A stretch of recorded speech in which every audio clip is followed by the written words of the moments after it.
كتير بنسمع عن العالم الموازي بكل قصصه وألغازه اللي بيعجز العقل إن يلاقي ليها أي تفسير.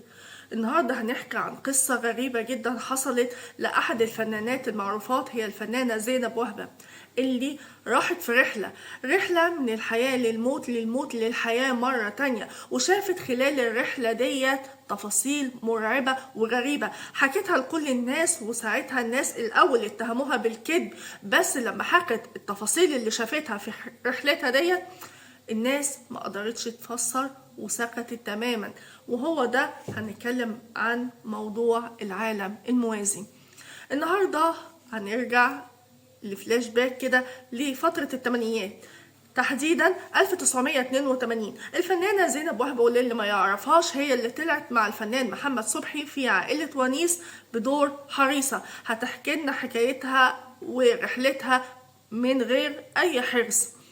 بتقول وإن هي في أوضة العمليات كانت دخلت تولد للمرة التانية. كان عندها ابن اسمه كريم عنده 5 سنين. كان ساعتها في شقتهم اللي في الزمالك، وكان بيستعد علشان يجي يشوف والدته في المستشفى.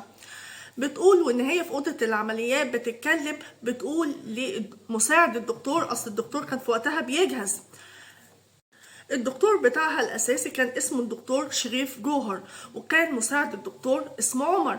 بتقول له يا دكتور عمر انا مش حاسه باي مغص. وبتقول من اول ما قالت الكلمه دي لقت نفسها بتطير لسقف الاوضه. ايوه بتطير، وشايفه كل اللي بيحصل في الأوضة من تحت، الدكاترة والممرضات وكل حاجة. بتقول بس شايفة حركة دربكة، في حاجة حصلت مش مظبوطة. بتقول أنا شايفاهم كلهم بس أنا طايرة في سقف الأوضة، وشايفة دكتور عمر بيجري بره الأوضة وبيروح للدكتور شريف جوهر وبيقول له الحق يا دكتور. والدكتور بيجري تاني على أوضة العمليات بيقول له انت عملت فيها ايه؟ قال له والله ما عملت فيها اي حاجة. بتقول انا شايفة حركة دربكة بس مش شايفة جسم تحت، انا شايفة ان انا فوق وشايفاهم كلهم. بتقول اول ما سمعت الكلمة دي لقيت نفسي طايرة بره المستشفى، وبتقول ان انا طايرة في السماء وشايفة مصر كلها. فبتقول وبعد كده راحت شقتها اللي في الزمالك وشافت ابنها كريم اللي عنده 5 سنين وهو بيلبس علشان يستعد ويروح لها المستشفى. بتقول كان بيلبس بنطلون كحلي وبلوفر جاكار ابيض في كحلي. وبتقول ان هي راحت كمان بعد كده لجوزها، اصل هو كان بيشتغل في مجال السينما. بتقول كان ساعتها عندهم تصوير لفيلم للفنانة رغدة والفنان محيي إسماعيل، وشافته هو بيصور وشافت كل التفاصيل اللي حصلت في أثناء اشتغاله لعمله، وكان على السطوح في أحد البيوت. وبعد كده بتقول إن هي راحت نفق ضلمة ضيق، وبتقول ان هي ما كانتش ماشيه فيه، ده عباره عن ان هي بتتشقلب فيه، بتتشقلب جامد جدا. وبتقول لي الغريبه ان هي ما كانتش حاسه باي خوف ولا اي حاجه، وعماله تتشقلب جامد جامد جامد جدا في النفق لغايه ما وصلت لاخر النفق وشافت والدتها اللي توفت من كذا سنه في اخر النفق، وكان وراها ضوء ابيض قوي جدا. بس بتقول حست بالراحه والنور الجميل الابيض ده قد ايه كان حلو قوي، وهي كانت مشتاقة لوالدتها. فبتقول ان هنا عدلت نفسها وحطت رجلها على الارض وحضنت والدتها جامد جدا، انها بتقول لها وحشتيني قوي. بتقول وبعد كده بعد ما ضمتها قوي قوي قوي، وبعد كده انا بعدلها علشان ندخل انا وهي للنور دوت، لان هما كانوا واقفين في الكهف الضلمه ده. فبتقول ان امها ملامحها اتقلبت جامد جدا وزقتها جامد قوي بكل قوه في النفق ده بحيث ترجعها تاني. وبتقول لقت نفسها بترجع بتتشقلب تاني تاني تاني وبترجع، وان الصوت ان كان الاول قوي وابتدى يتلاشى حبه في حبه، وهي بتقول لها لسه بدري يا زينب، والصوت بيبعد بيبعد بيبعد كأنه صدى صوت. وبتقول بعد كده رجعت تاني في النفق وانا بتشقلط تاني تاني تاني. وبتقول بعد كده حسيت بهبدة جامدة جدا وانا بقول اي، فتحت عيني لقيت نفسي في اوضه العمليات طبعا، ولقيت ان في حركه دربكه وفي الممرضات بتبكي وبتعيط وهي مش فاهمه ايه اللي حصل، وفي توتر جامد في الاوضه. فبتقول لهم هو ايه اللي حصل؟ الدكتور ومساعد الدكتور قال لها انت ما تتكلميش خالص، انت بوظتي اعصابنا. وبتقول انا مش فاهمه اي حاجه من اللي بيحصل ولا ايه اللي بيحصل ومالهم اصلا في ايه. قالت طيب، وبعد كده قالت لهم طب انا ولدت ايه؟ قالوا لها ولد.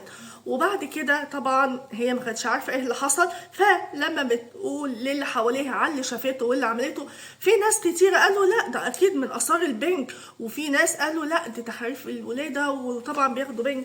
هو ده بنج اكيد من الاثار، وبتشوفي اكتر من كده.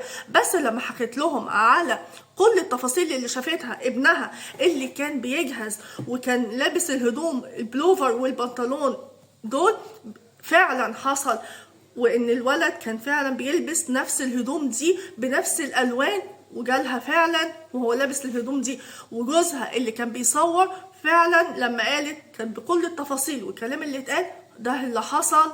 ولما قالت كله استغرب. يعني طب هي لو بتتخيل وبتتوهم علشان البنج ولا اثار عمليه الولاده وكده، طب التفاصيل اللي شافتها دي ايه؟ في ناس قالوا لا لا لا ما تصدقوش، ده بيحصل اكتر من كده بكتير. انا معاكم بيحصل في البنج اكتر من كده بشليو 100 مره، بس التفاصيل اللي شافتها في بيتها او اثناء شغل جوزها ده كانت ايه بالظبط؟ ده يا جماعة أنا بحثت عنه وعرفت إن في الطب، يعني مجال الطب اسمه، أو في علم النفس متفهموش، مجال كده غريب اسمه العالم الموازي. صدقوني مهما حاولتوا تتعمقوا فيه او تفسروا الظواهر دي ايه مش هتعرفوا، لان في حاجات فعلا العقل البشري مهما بلغ من تطور وتكنولوجيا وعلم بقى ما يعمل فيه، في حاجة بيقف عندها عاجز. وهو دوت من ضمن الحوادث او الظواهر اللي بتحصل. العقل البشري ومهما العلم بكل التكنولوجيا اللي فيه بيعجز عن تفسيرها. لو تعرفوا قصة زي كده اتمنى ان انتوا تقولوها لي، لان في ناس لحد وقتنا الحالي بيقولوا القصة دي كده.